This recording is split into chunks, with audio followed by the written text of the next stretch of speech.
Então o SMAC assim, é um porto, digamos assim, que as pessoas passam pelo SMAC, passam pelos atendimentos, conseguem a sua inclusão social no mundo do trabalho, no mundo acadêmico. Eu cheguei no SMAC em 1979, então eu tinha 7 anos de idade e lá eu fiz todo o meu processo de habilitação, ou seja, eu aprendi todas as atividades necessárias para uma pessoa com deficiência visual ter a sua independência pessoal. Sofri um acidente de moto, perdi a visão. Passei um concurso como pessoa com deficiência, fui indeferido por ser pessoa com deficiência. As pessoas dizem que é muito difícil cuidar um bebê. Um bebê não é tão difícil cuidar. É mais difícil você cuidar depois que ele anda e conforme ele vai crescendo. Foi um choque.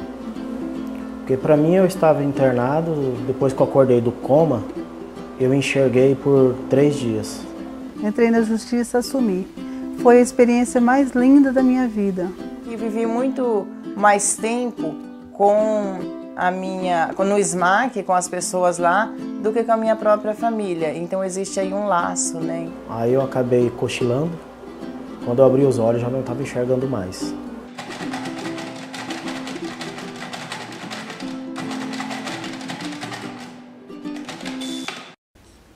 Bom, o SMAC é um centro de atendimento especializado às pessoas com deficiência visual, pessoas cegas e pessoa com baixa visão. Os atendimentos se dividem nos centros de atendimento. Tem um centro de reabilitação, o qual tem diversos atendimentos, o centro de apoio educacional especializado, o centro cultural e o centro desportivo. Todos os setores orientam também a família, atende também essa família a saber como lidar com essa deficiência. Nós atendemos desde o bebê até o idoso. A pessoa, quando chega ao SMAC, ela passa por uma avaliação e é identificado se a pessoa é cega ou se é com baixa visão. O SMAC foi fundado em 1957 por Florivaldo Vargas. Florivaldo Vargas era uma pessoa que angariava fundos por uma fundação de Linhos, que era uma associação que atendia pessoas com deficiência no interior de São Paulo. Florivaldo Vargas viu que Campo Grande necessitava de uma instituição para atender essas crianças. A princípio, ele buscou a sociedade campograndense na época e demonstrou a necessidade e o número de pessoas que precisavam deste atendimento e dessa instituição. E a sociedade se mobilizou em prol da criação do SMAC. E neste momento, a instituição foi assim uma casa de amparo. O senhor Florivaldo Vargas começou a contratar professores para trabalhar atividades físicas e atividades pedagógicas com essas crianças. Eu estava indo trabalhar no frigorífico de frango no Brasil. Eu moro em Terenos, aí peguei a BR à noite para ir trabalhar. Às 9h40, na curva da Jaraguá, tinha 3 pessoas no meio da pista à noite. E eu tentei desviar deles e acabei batendo e atropelando duas pessoas. Onde eu caí, já fiquei em coma, quebrei a testa, o nariz, o braço e fiquei em coma por 28 dias na Santa Casa, 38 dias internado e perdi a visão dos 2 olhos. Esse acidente foi em 2010, foi um choque. Porque para mim eu estava internado, depois que eu acordei do coma, eu enxerguei por 3 dias. E começou a enfraquecer minha visão, escurecendo, e eu avisei para o doutor que estava enfraquecendo, ele falou assim que já era esperado. Aí eu acabei cochilando, quando eu abri os olhos já não estava enxergando mais. E o médico disse que era previsto isso, devido à gravidade que foi, já era previsto acontecer de perder a visão. E eu acabei, para mim foi um choque enorme. Uma coisa é você estar perfeito e de repente, no estralar de dedos, já não está mais. Hoje eu tenho 34 anos. Sou solteiro, moro junto com os meus pais. Uma parte, quando aconteceu esse acidente e eu perdi a visão, uma parte da vida a gente puxa um freio de mão, porque a gente acaba acontecendo tendo uma dependência de algumas coisas das pessoas. Depois de mais ou menos um ano, eu indo juntamente na igreja, orando, eu pensei, falei, a vida continua. Eu tenho que correr atrás, assim como antes, quando eu enxergava, eu já via pessoas que são deficientes visuais, que caminham, pegam um ônibus, saem e acabam fazendo suas atividades comuns, como qualquer outra pessoa. Eu falei, eu também posso. E procurei o SMAC, e onde está me dando a liberdade e nascendo de novo pela Escola SMAC e esses profissionais que existem aqui. Eu pretendo futuramente abrir alguma empresa para mim, serviço, e então quer dizer, essa preparação para mim será muito importante para o mercado de trabalho para mim, para em si ajudar a complementação da aposentadoria. O SMAC se mantém com doações de associados, são pessoas da sociedade que contribuem mensalmente, né, com a instituição, que é a maior fonte, né, hoje de renda do Instituto, e com convênios com o município e estado. Temos o recurso do Fundeb, que é da educação, e projetos. Na nossa sede é uma sede antiga, então ela precisa ser reformada, né? Com algumas adequações na questão de acessibilidade, né? No prédio que dá frente do Instituto, a gente já conseguimos, através de parceiros, colocar um elevador, mas no prédio do fundo não tem acessibilidade, só tem as escadas. Né? Hoje a gente atende deficiente visual e também o múltiplo, então tem a questão de ter um deficiente visual cadeirante, então a gente precisa dessa adequação. Mas a gente está buscando também parceiros para estar fazendo isso. Passando a ser associada do Instituto, ela vai ter uma pessoa, um deficiente visual com um guia que vai, ou onde ela colocar o endereço, ela vai receber, ou ela pode estar fazendo esse depósito. E aí a gente está enviando para ela o comprovante do pagamento. Hoje eu estou aqui com a minha aluna Teruca, e nós estamos tendo aula de escrita cursiva. É importante, primeiro, para assinar o próprio nome, porque a pessoa com cegueira ou baixa visão que não assina o seu nome, os documentos ficam escritos analfabeto, outros vêm incapazes de assinar e outros colocam o dedo.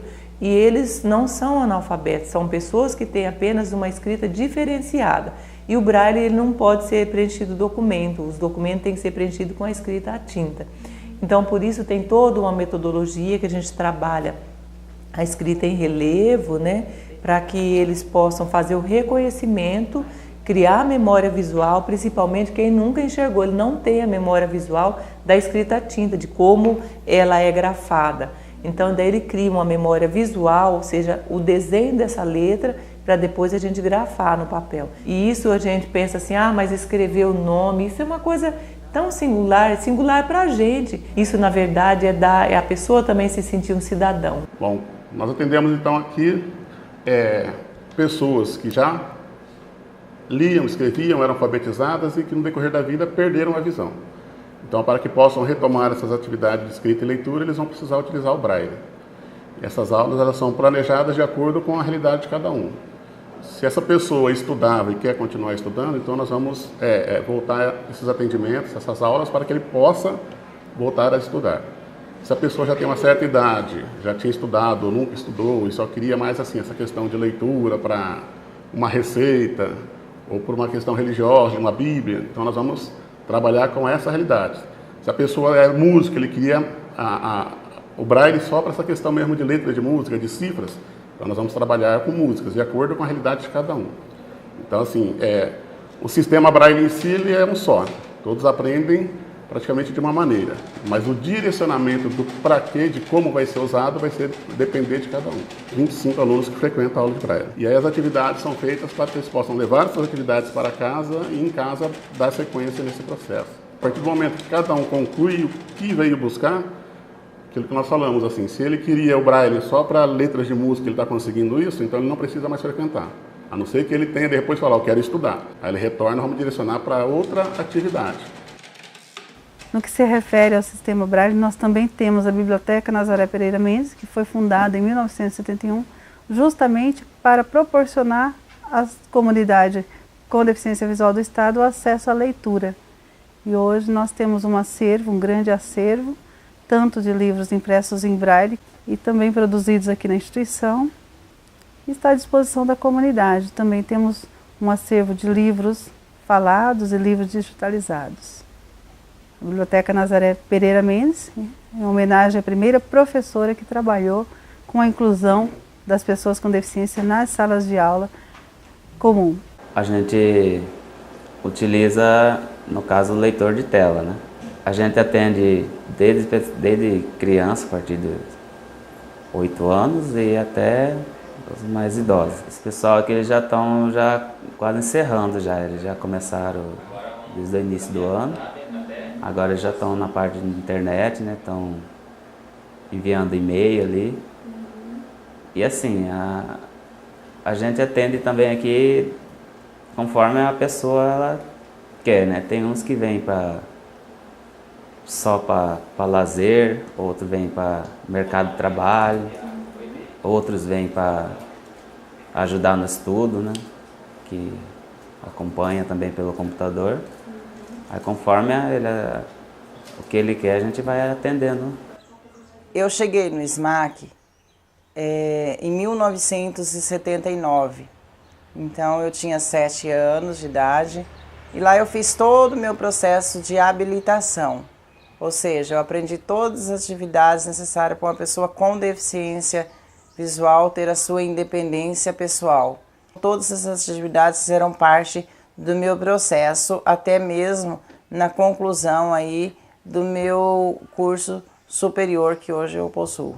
Eu morei no SMAC, eu morei 10 anos, como eu disse, quando cheguei na instituição eu era criança e os meus pais não moravam em Campo Grande, eles moravam no interior, então eu via essa necessidade, porque antes não tinha o apoio no interior do estado. O SMAC para mim ele significa porque como eu morei lá, concluí o meu ensino superior, também fiz concursos porque sou hoje concursada, trabalhei no SMAC também, como em vários momentos do SMAC. Eu trabalhei no SMAC, até mesmo meu aprendizado no mercado de trabalho, eu devo ao SMAC. É como uma segunda família que eu sempre falo, porque eu cresci dentro do SMAC. Hoje eu não estou dentro do SMAC trabalhando, mas mesmo assim eu vou lá, né, conheço as novas pessoas que estão chegando, tenho as minhas trocas de experiências, frequento porque estou fazendo lá uma atividade que é a escrita cursiva, que eu preciso aprimorar a minha escrita. E vivi muito mais tempo no SMAC, com as pessoas lá, do que com a minha própria família. Então existe aí um laço, né? Eu tenho um filho lindo, maravilhoso, de 8 para 9 anos, super inteligente, graças a Deus. E assim, ele não é uma criança que eu vou dizer para vocês, ele é quietinho, tranquilo. Não, ele não é, porque eu oportunizo também.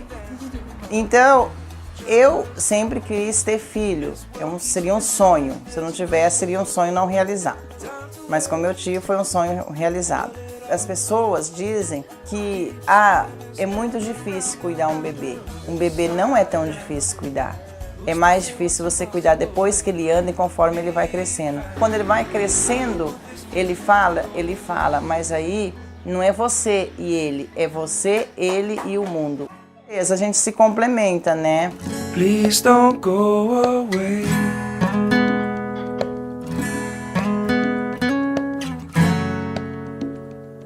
Is this how it's supposed to be?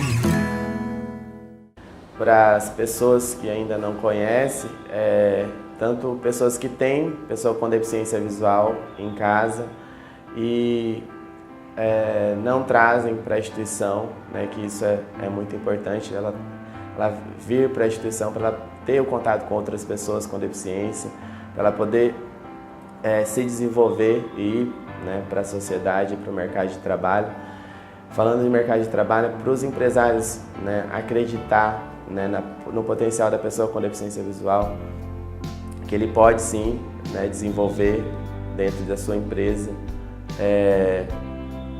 uma função, né, que ele vai estar habilitado, ele já vai estar preparado para essa função e ele precisa só dessa oportunidade.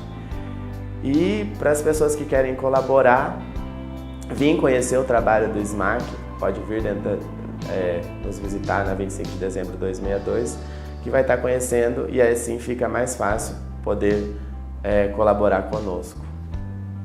Eu acredito que o preconceito existe em cada pessoa. Isso vai existir e vai sempre existir. O que as pessoas com deficiência, que as pessoas que são vítimas do preconceito não pode assim abaixar para essa situação. Na verdade, as pessoas só vão reconhecer o potencial quando conhece, né, de perto o trabalho desenvolvido por essa pessoa. Então a sociedade tem que parar de olhar os limites, mas sim olhar as possibilidades. Tem que olhar para uma pessoa com deficiência, não olhar o limite daquela pessoa, mas sim o que aquela pessoa pode fazer. As pessoas que estejam passando por uma fase especial, por algum acidente, alguma coisa, que estejam passando por alguma deficiência, que ergam a cabeça e passar esses obstáculos de cabeça erguida. Que isso tudo a gente vence.